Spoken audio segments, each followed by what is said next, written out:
I think that it's essentially the crux of the entire spiritual process, the entire spiritual, like every single book, every single scripture. It's all around essentially recognizing the subtle sense of lack that drives all human behavior away from unconditional happiness, or I guess you could say supreme being. And this one subtle sense of lack that almost seems like it's nothing, like most people have this like all the time, and it's just so normal that people don't realize it is the driving force for every single possible behavior. That is actually the only, if we were to say there's a problem, there's not really an issue, but if there was one problem, it is that, because it's the one thing that keeps perpetuating this subtle sense of lack. And the craziest thing is that even though we know that happiness is not in external objects, unless we see clearly where that happiness comes from, we are never going to be convinced otherwise. Unless we see in any given moment where happiness actually comes from, not just reading some stuff in a book that says happiness comes from within and knowing, oh, yeah, that makes a lot of sense. We don't just want that to make sense. We want to actually, in the moment, know how to access where happiness actually comes from.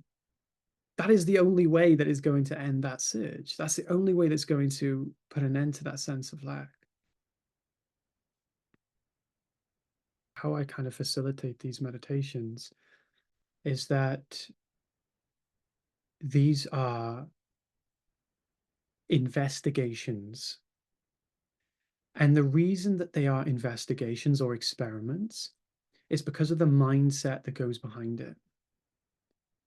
The problem that we face when we're doing any spiritual practice, whether it's meditation, whether it's yoga, whether it's Tai Chi or pranayama, typically what we're doing is we're engaging in a spiritual practice because we are not content with how experience currently is. So, what we say is if I practice meditation, for example, which I did for the past 9 years, it's as if we embark on the journey and say, I will meditate to improve my experience. I will meditate to achieve a better state of mind than I'm currently in. And what we do is we perpetuate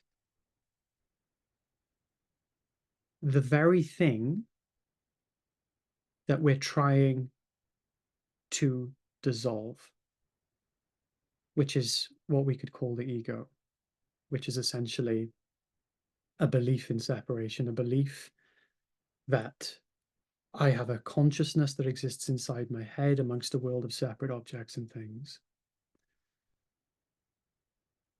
So, what I want us to do is instead of trying to do something to change something, which never works, we have to get to that point where we realize that, we then start to shift our focus into all my life. I have tried to change my experience. All my life, I've done things in order to improve myself, to better myself, to better my life. Why don't I try the one thing I've never tried and stop trying to change anything about my life? And for some people, it sounds paradoxical. But the reason for this is because that which stands behind the mind is infinitely, inherently, imperturbably peaceful, happy, free, and liberated. And that is pure consciousness itself.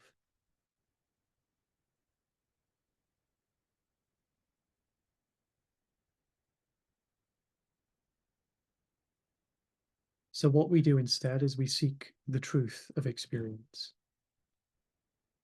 Just the simple intention to say, I'm curious. What is the truth behind my mind? What is the truth of this emotion? What is the truth of how a thought appears? What is the truth about where my consciousness actually is? Is it actually inside my head? Would it make a difference to my quality of life if I realize that consciousness isn't inside my head? Why is that even important? When we investigate in this way, we purify the intention, and then the mind is open to actually receive healing, if we want to use that word.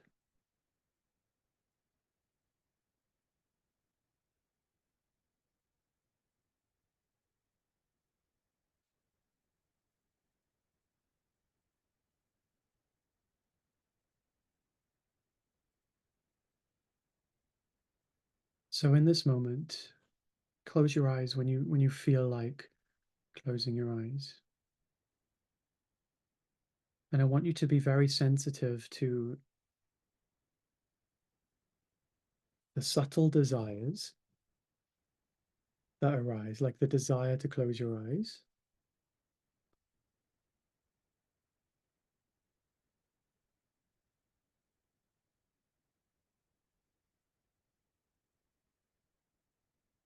And I want you to just tell your mind, just for this moment, that I want you to recognize day to day, I focus on the outside world. And day to day, it's necessary to focus on the outside world. But for the next 35, 40 minutes, I'm just going to prioritize the inside of my world. Anything that might need to be addressed, you can tell yourself, I can address it later. And what we're doing is we're just compartmentalizing this moment just to make the exploration a little bit easier.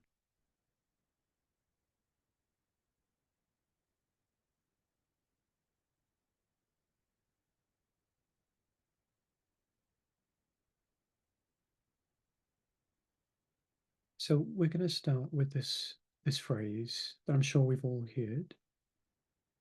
Happiness comes from within.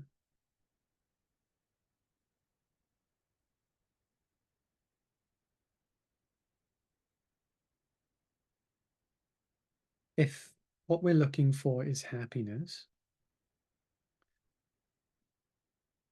if we know that all objects or relationships that I find will eventually fade and die, then we already know that happiness cannot exist in them. So if the goal is to be at peace and happy without any cause, then we need to understand what is happiness so that we can identify it.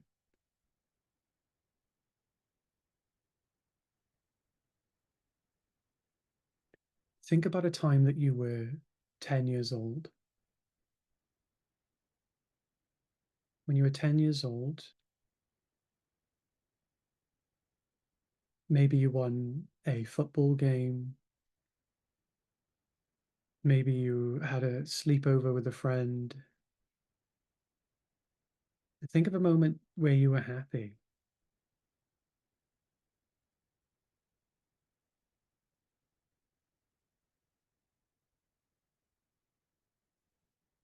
Then think of a moment as a teenager.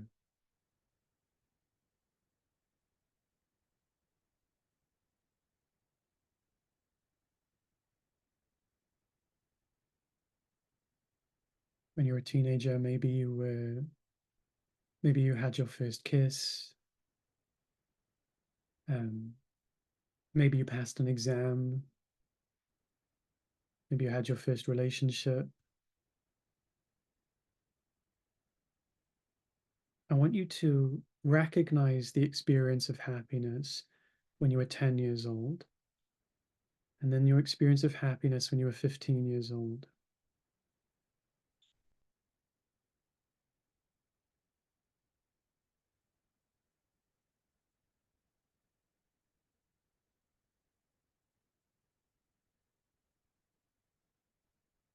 Then let's go as far back as 5 years old, or an early memory from around that age. Maybe it was your first holiday, maybe it was you had a new toy. Whatever it was, I want you to identify happiness when you were 5 years old.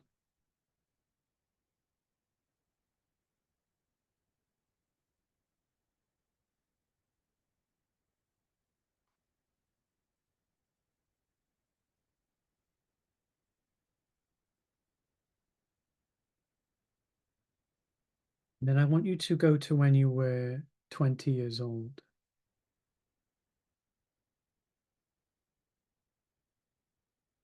And I want you to identify a memory that you had when you were 20 years old.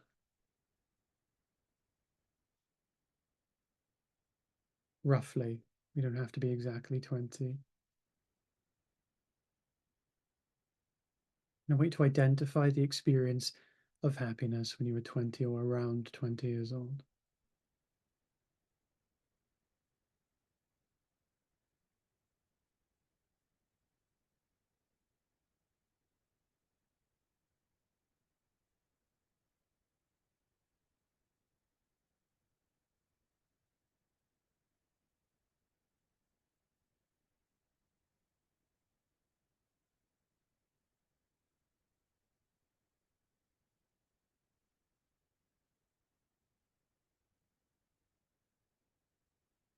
Then I want you to go to your most recent memory or experience of happiness.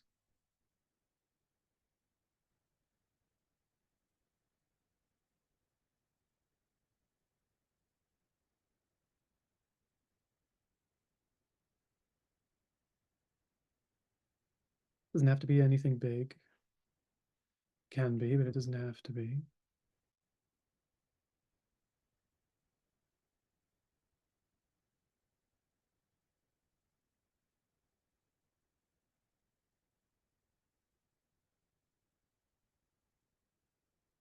Now, I want to bring your attention to noticing that the content that was seemingly bringing about happiness was always different. In most cases, that which made you happy at 5 years old probably won't make you happy today. But notice that the experience of happiness itself is always the same experience.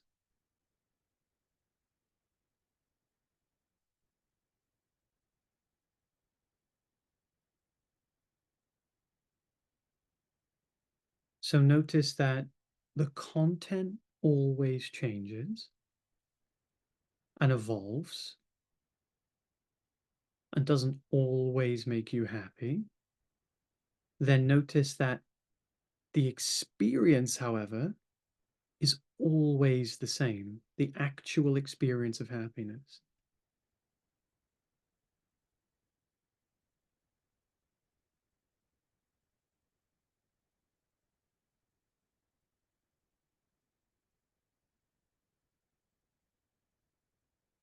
This is the first evidence that happiness is completely independent from experience or the content of experience.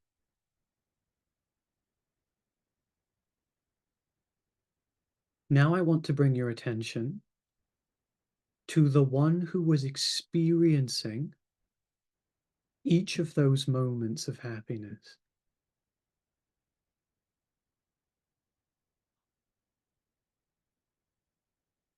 You when you were 5 years old, 10 years old, 15 years old, 20 years old, 25 years old, 30 years old, up until today.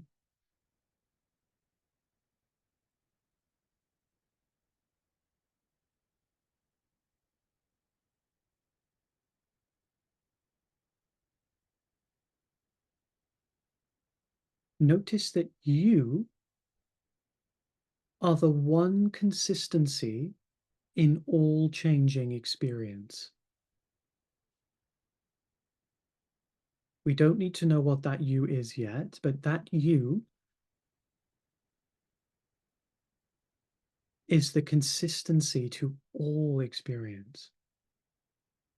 The content of your experience has changed. That which seemed to bring you happiness has changed. But notice there is one line of continuous experience. You've never turned off, even when you've gone to sleep. Have you ever turned off? Do you have a memory of blipping out of existence?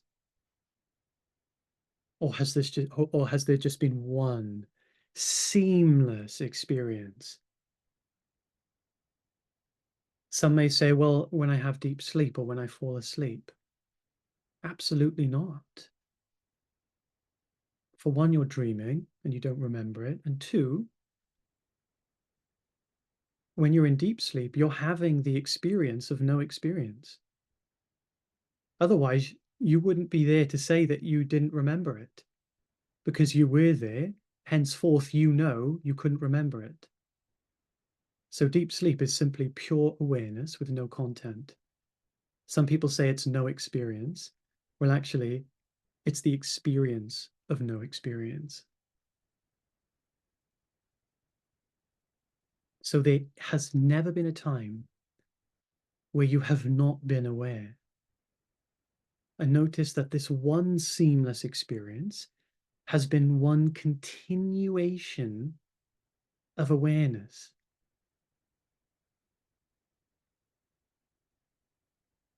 One continuation of awareness. I am happy over my toy. I am happy over winning the football match. I am happy with my first relationship. I am happy that I passed my exam. I am happy that I've uh, got my first job. I is the continuation of experience. It is you that is continuing to experience, and there is no distortion to that. So, this I, that is the continuation of experience, is obviously what you are.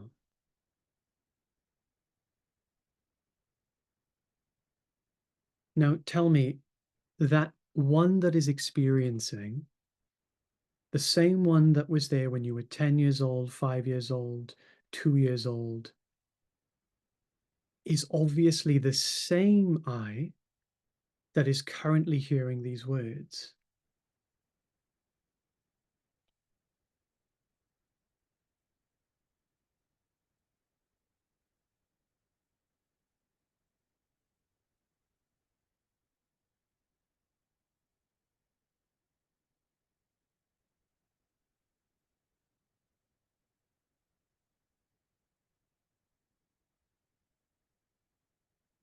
Now notice that every single thing about you has changed.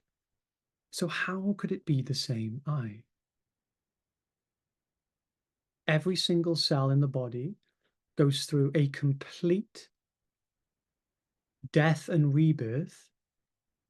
In other words, gets completely recycled every 7 years, and even the brain cells,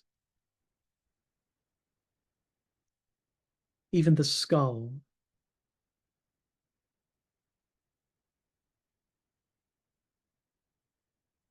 But you've been continuously experiencing your entire life.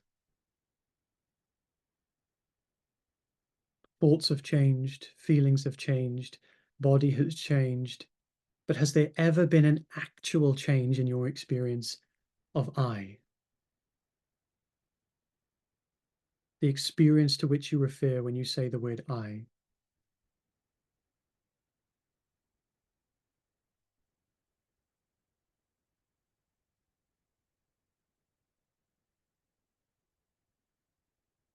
Notice that this I, this ever present, never changing awareness is fundamentally what you are.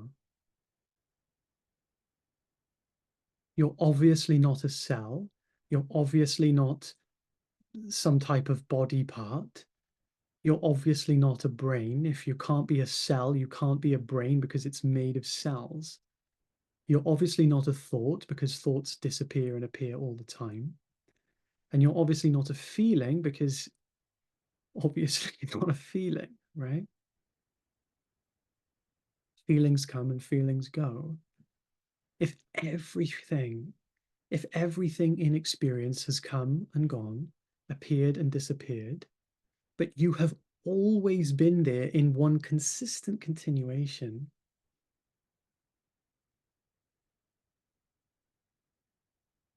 then what you are cannot change. What you are doesn't come and go.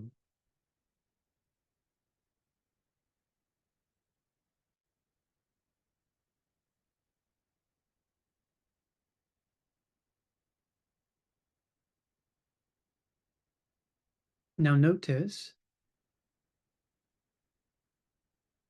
this awareness that you know yourself to be, this one seamless continuation of experience. Notice that it's alive.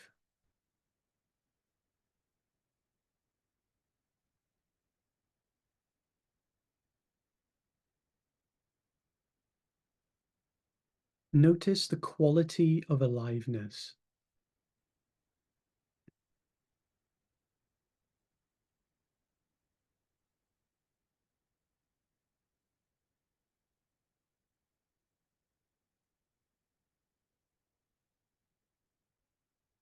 Notice that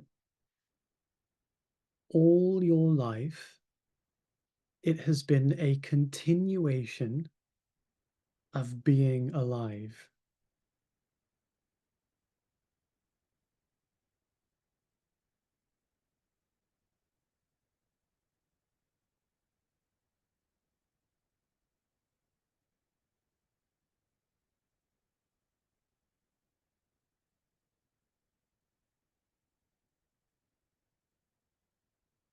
Notice that when you are aware of being alive, in other words, aware of being aware, in that very moment, you are knowing your essential being. You are in that moment knowing the essential aspect of yourself. You're not knowing a thought, you're not knowing a feeling, you're not knowing an idea or a concept, you're not knowing any type of object. You're knowing the pure essence of what you are.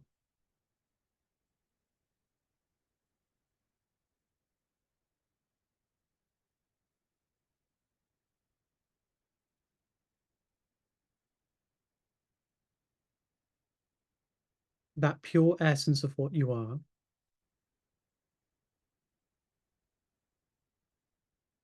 Can you find any shape? Can you find any border? Can you find where it starts and ends?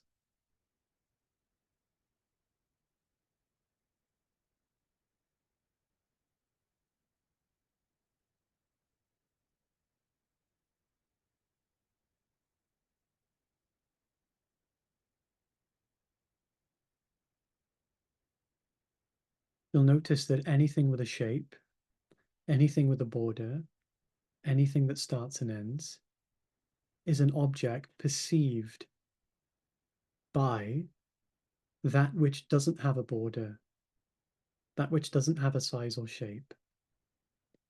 It's perceived by pure awareness.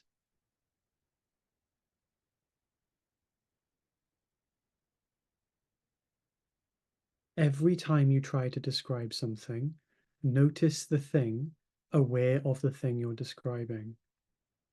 And the minute that you go to that which you're aware, that which is aware, there's nothing there.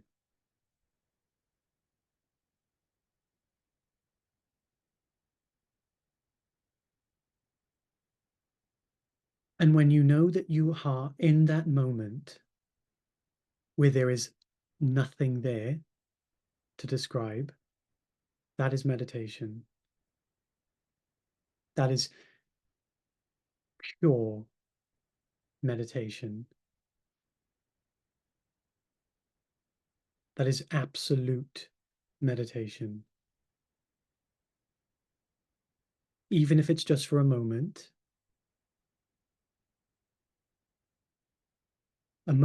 is relative to time. A moment of that recognition, a moment of that self-recognition is timeless. What it does to the intellect is huge. Because if you're understanding the words that I'm saying right now, you have experienced a taste of pure infinite being. Infinite in the sense there's no time, there's no space, it's not got a size or a shape, it is unlimited. There's nothing to limit it. It's not infinitely big like size, it's unlimited. Cannot be contained. And that is pure meditation.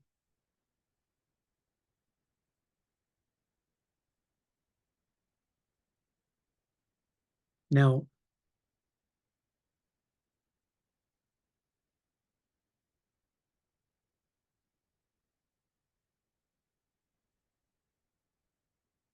I want us to stay there for just a moment.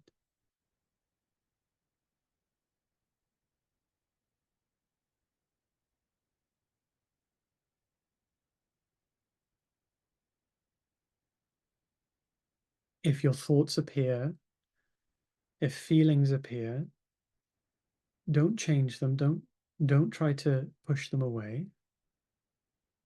Just naturally feel the desire to come back to what you would call I. Remember, I is a thought. Thinking the word I is a thought.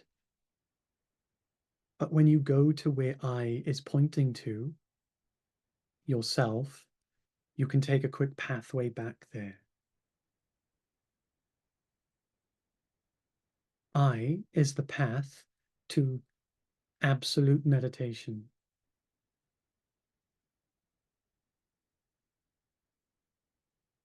And then if you get lost, try to go back to the sense of being alive. And then with your intellect, try and describe that sense of aliveness. And you'll never be able to describe it. But just the act of attempting it, what happens is the intellect dissolves in pure consciousness.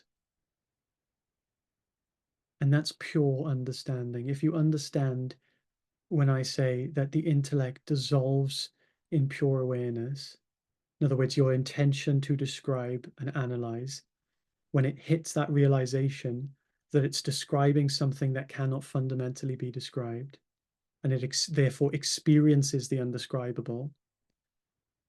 If you understand that, you have hit pure understanding.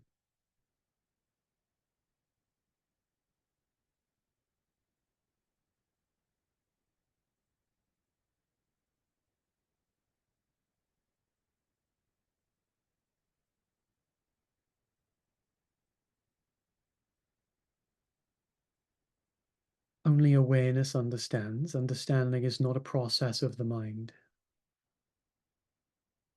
So when awareness understands itself, when, in other words, when awareness or consciousness or that which is alive, they're the same thing, understands itself, in other words, understands it is indescribable, understands that it is imperturbable because it is not limited, and understands that it is infinite, we call it pure understanding, consciousness understanding itself. And the understanding is there's nothing to understand. It cannot be understood. It is understanding itself.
Now, every desire that we have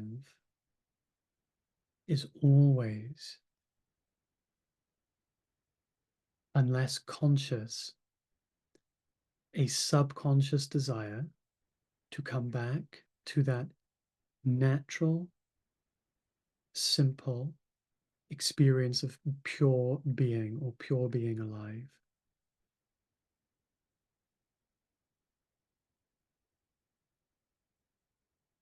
Consciousness is always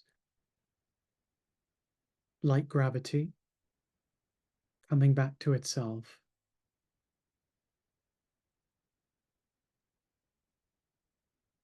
You think of your attention like an elastic band. When you look outward towards the world, it's like your consciousness is stretching, so to speak, the band of attention away, and it always wants to come back to its original shape.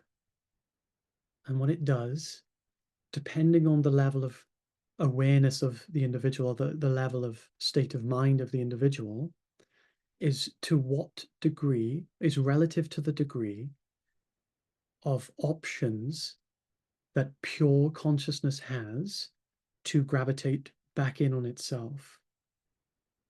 So it can look like looking for a relationship, or looking for a new toy, or looking for a new career, or looking for objects, because the state of mind of the individual hasn't yet understood the natural mechanism, the natural gravity of where these desires are coming from and where those desires are ultimately trying to take them.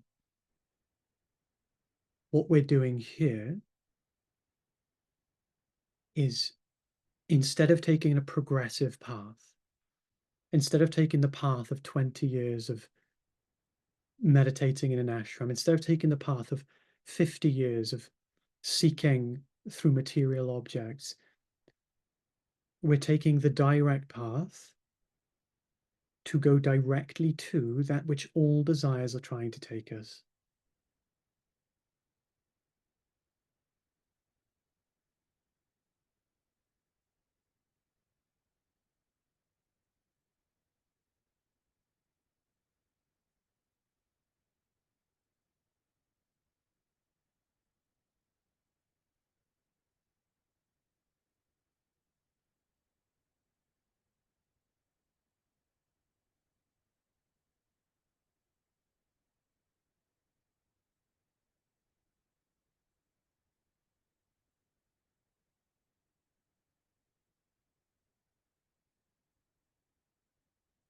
You notice that this essence of being or awareness, if it is not an object, if it has no size or shape, if it doesn't appear in the mind, and otherwise isn't a thought or a feeling, then it cannot be limited, and therefore it cannot be touched or tainted.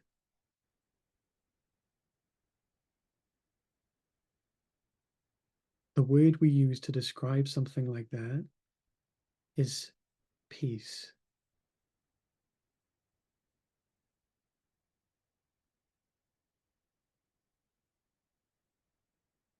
It is inherently, by definition of having no qualities, needless.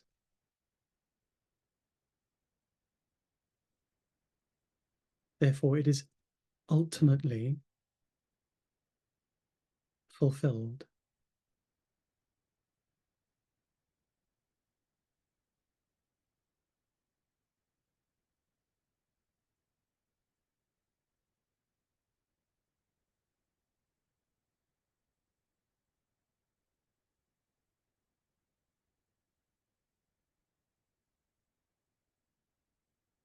Now,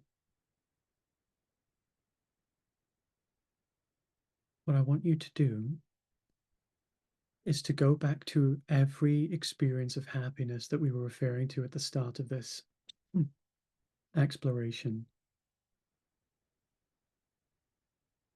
And I want you to notice the qualities of that experience.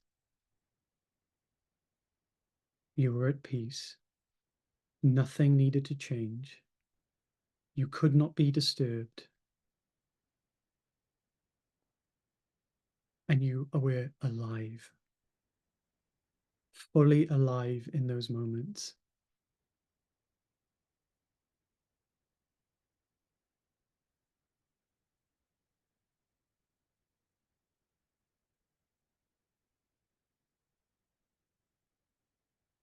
Notice now that every experience that was brought about that experience was simply you were saying yes to your experience. You had gone from saying, I don't want what I'm experiencing to happen, to I do want what I'm experiencing to happen. In other words, you were in the full embrace of your experience, a perpetual yes to everything that's happening.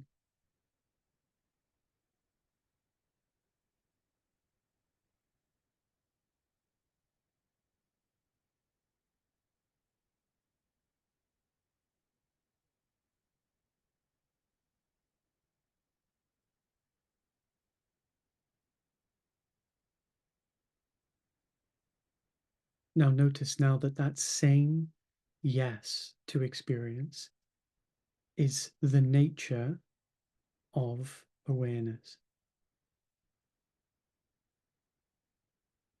In other words, every single time that that experience of happiness was brought about, it was the shining of pure awareness or pure happiness into the content of your experience. It was unrestricted consciousness, absolute consciousness, unrestricted by the resistance to our experience.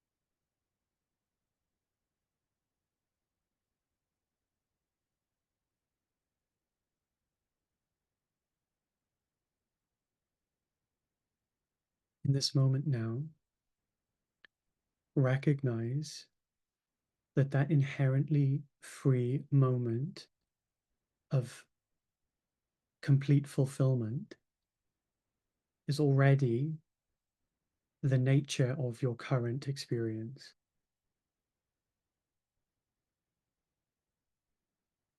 Your current experience of being alive, not the content of experience, but the experience of being alive itself, knowing yourself without any label.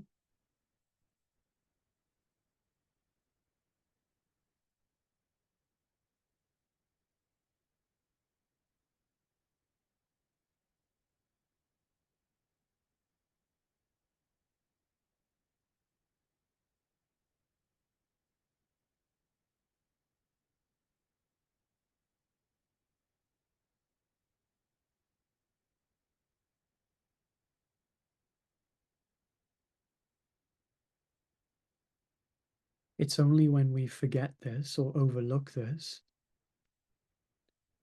or when we get lost in experience, and otherwise our attention gets lost in thoughts, feelings, sensations, and perceptions, that we go back into that unconscious search again to go back there. We go back to the objects because we know no other path.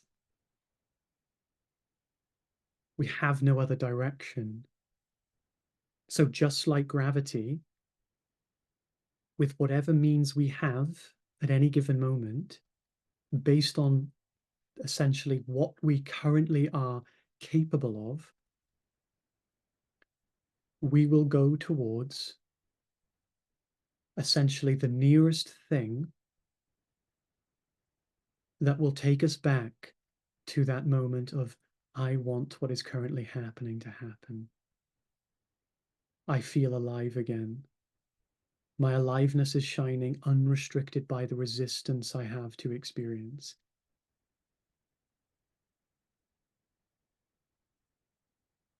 So, what I encourage is when you notice that you may have fallen into that subtle sense of lack, which is the subtle forgetting or overlooking of the inherent freedom of being alive, be with that being.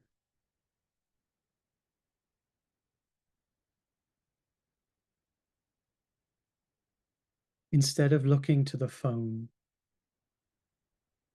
or going to Netflix or whatever it might be to try and resist or try and seek that inner contentedness from anywhere outside yourself, notice that it's because you're trying to change that sense of lack. You're trying to remove it. You're trying to get rid of it. What would happen, do you think,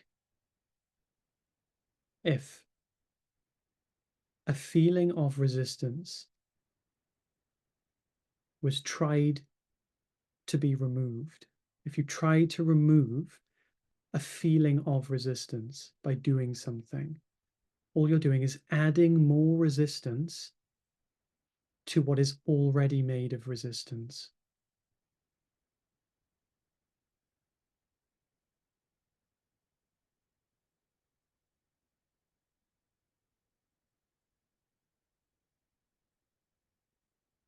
So, what I encourage is if that sense of boredom or that sense of lack, if you notice that,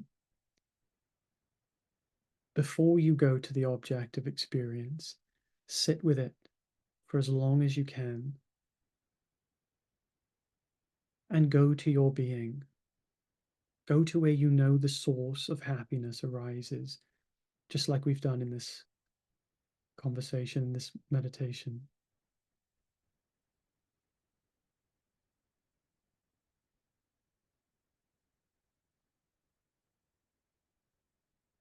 Take the path that we've taken. Recognize being alive. Recognize this aliveness is you. Try and distinguish it between other objects. You'll notice that it cannot be described.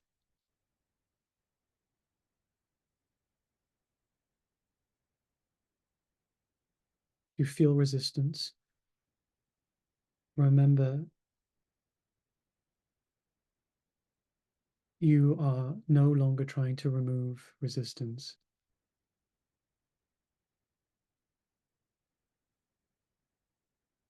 You are experiencing that resistance. You are not the resistance. That which is experiencing that resistance is inherently free, needing nothing, inherently fulfilled.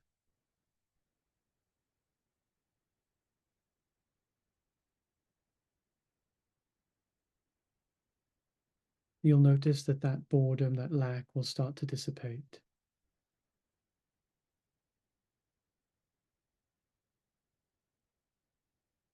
And then if you still want to go and do what you were going to do, just go and do it. But do it on behalf of fulfillment.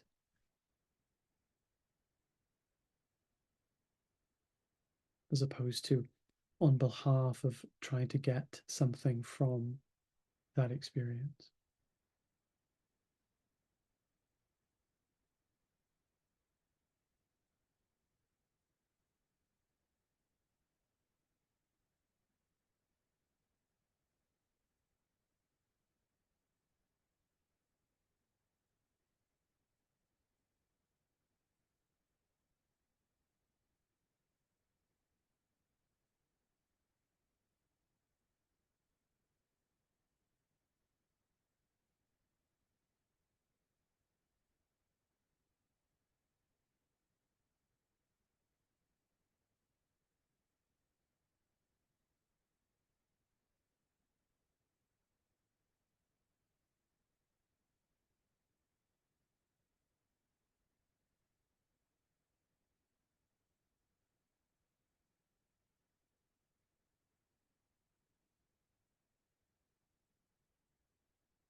When you're ready, you can come back to the meditation and you can continue with the questions at the end.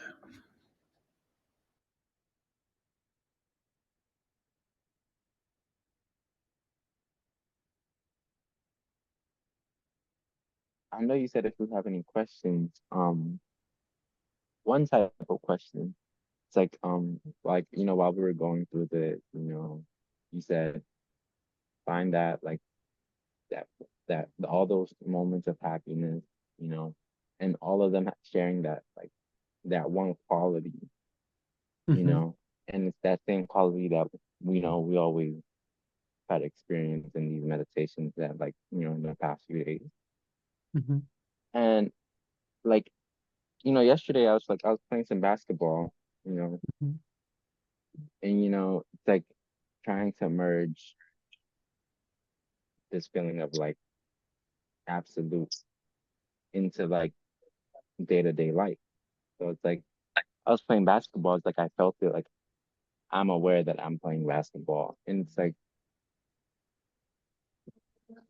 I don't know, like trying to practice allowing myself to be like there, like be the best basketball player I could be. Like I don't know if it's like maybe I'm just asking, not asking, but like maybe what do you think like about like that whole like merging, like trying to integrating. Like there's a I don't know if you know him, Vervaeke, John Vervaeke. He's like um try to like feel like whatever you felt like during the meditation, try to like bring it to your daily life, like merge it like one to one. That's that's my question. I don't know. So, meditation isn't a feeling. So, we're not looking to bring a feeling into basketball. We're not looking to bring a feeling into life. A feeling is always going to be relative to the mind and the body and the experience, the content of the experience that's happening, which is why you'll notice that every experience of happiness, it's it's not always a blissful emotion. It's not always something that's an experience in the body.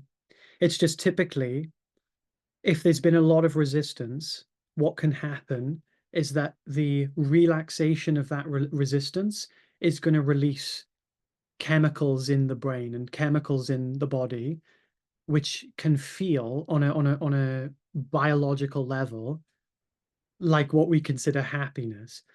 But happiness was never the feeling that we were experiencing. Happiness was the experience of aliveness. And that isn't a feeling, it's not something that we feel. So when you're integrating it into daily life, such as basketball, what people could typically try and do is they try to look for signals that it's there. They try to look for a signal. And what they do is they render, oh, well, I don't feel like I'm in a blissful meditation like I was the other day. They assume that they're not in pure awareness, or they assume that they're that something they're not in alignment with their being. The minute you try is the minute you move away. Your job is to completely surrender to what is happening, not to try and assume a state or a feeling or some type of previous experience, because it's never going to be the same experience. Happiness is not an experience. Be it being meditation, it's not an experience. It's the complete surrender to experience. And sometimes that can look exotic, sometimes that can look blissful, sometimes that can look like excitement or pleasure, but it isn't itself excitement, pleasure, or a feeling or a sensation in the body. Which is why people get confused when you take the approach to pure unconditional happiness like we have today. Most people say, well, that was nothing. That was just there was no happiness there. I didn't feel like I did when I got married. I didn't feel like on my honeymoon. No, that's not happiness. So we appropriate an experience to happiness when it's a mistake to do so. So yeah. surrender. Don't look for the feeling. No, I definitely get what you're saying. And I may have worded that wrong. You know, Okay. I'm still bad at like, like expressing myself and stuff. Sorry for But what you're rambling, even though I was no, you're good. misunderstanding That's you. what you're saying. Yeah. What you're saying, it exactly reflects what I felt the other day. It's like because it was like a moment of like I was in the game and you know you just finished the play and then like you have to wait for everybody to like get back into their positions, and that's when I noticed, I'm like I really surrendered to this moment. And, Mm. it's like I want to continue doing that like throughout my day, like throughout all my basketball like sessions. That's kind of like Hmm. I understand. So what's the actual, what would be preventing you from continuing it? I mean, we're always it's like the natural like monkey mind, like it's it's gonna be hard. It's like maybe over time, like I'll get better at it. Maybe that's like it's because it's like Get better at what? I know it, but it's like it doesn't always happen. Like, I'm always gonna like think about other stuff, over calculate. It sometimes happens. Yeah, but don't make a problem out of the monkey mind. What's wrong with the monkey mind? I don't know. I guess I sort of think it's like maybe like with the monkey mind, it kind of like affects me like my like decision making. You know, Well, it depends what you mean by the monkey mind. If by the monkey mind you mean thoughts that are pulling you towards something that where happiness doesn't exist, then I would agree.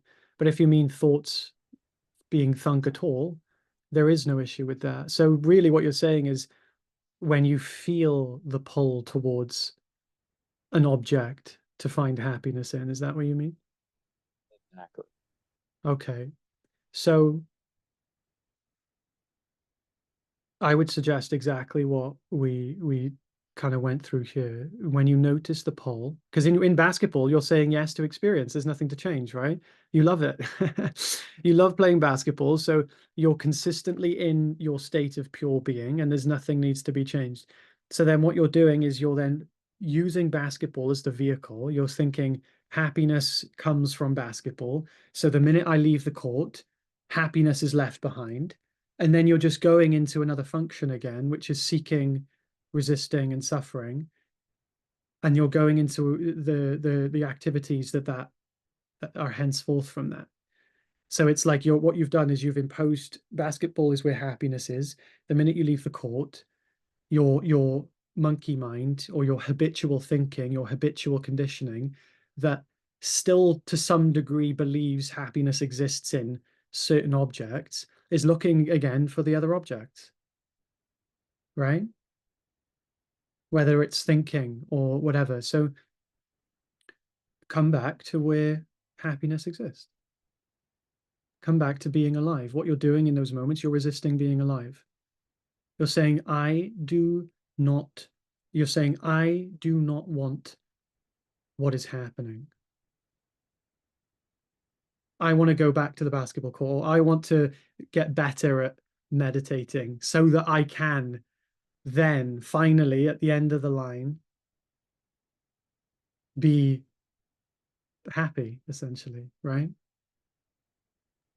So keep remembering, take that path back. Take that path back to your being. Remember, happiness is not an experience. What I am is essentially inherently free and aware. And take that pathway of I. It's the infinite prayer, where I refers to as your being. You go back to the experience of being alive, and you stay there. You don't even go there. It's really just an unfolding, but I'm using language which sounds like you're doing something. It's really just the relaxing of what you're doing. And what you're doing is you're resisting.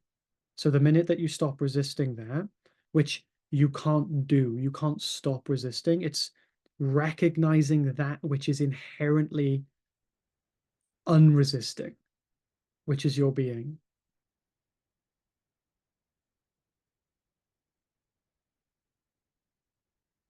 So are you alive in this moment? How do you know? Hmm? I'm breathing, hearing. Yeah, I you're feel the wind breathing. blowing on my skin. Okay, so you have perceptions. What else?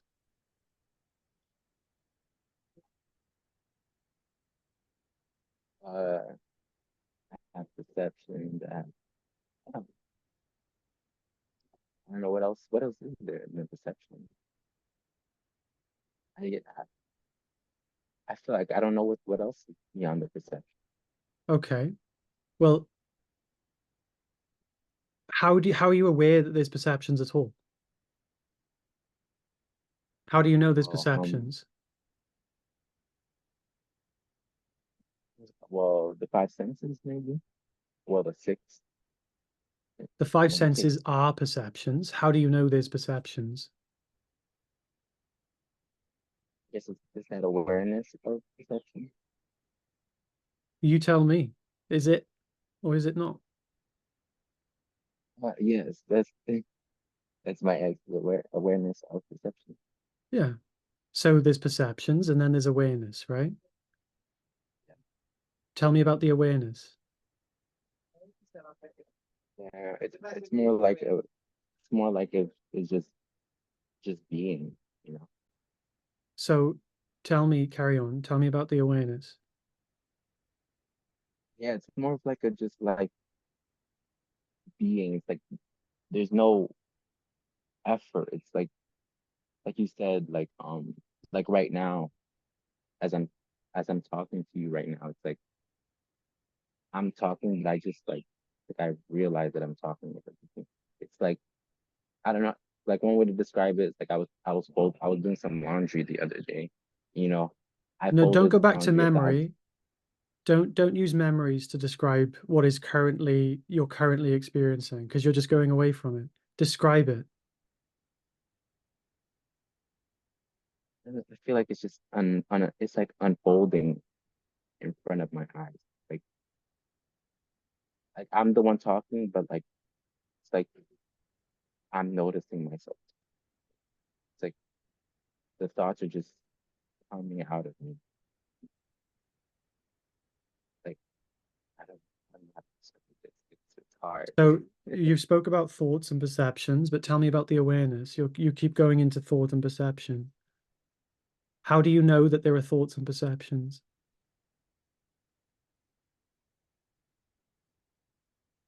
I just know. I'm I just know. I maybe I maybe I don't. Because I just feel like I just know something's like it doesn't have to like I don't have to talk I don't have to explain it. It's just like something I just you know. So tell me about the one that knows. Can you describe it to me? Try your best.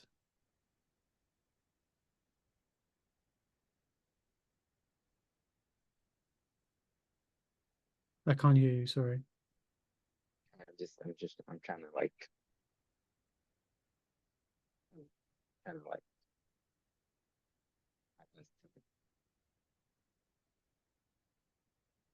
What happens when you try to describe it? it's like I can't. Yeah, exactly. So what you just did when you tried to describe it, what you were doing is you were going there. So when I asked you what is there to your experience, you just told me there's perceptions and I don't know what else is there. Well, there's something else there. It's that, what you just tried to describe. So that is the source of happiness. So whenever you're going into experience and you notice that you're trying to go away from it, you're trying to go towards experience for happiness, instead of going there, go to what you just described but couldn't describe. The reason you couldn't describe it is because awareness has no qualities, it has no size, it has no shape, it is no object. So the minute that you go there, there's no mind, and that's pure meditation. So take that path, do whatever you were just doing, just do that. It's not really a doing, you're actually undoing the thinking process. But we don't have words for that yet, so we just call it you're doing that. But you're not doing it. You're unraveling the mind and you're going into pure consciousness the minute that you try to describe it, because your attention has to go there in order to know what it's trying to describe. But the minute it goes there, there is no attention and you're in pure awareness. Because consciousness is the source of attention. So attention in essence is like water entering water. It just absorbs.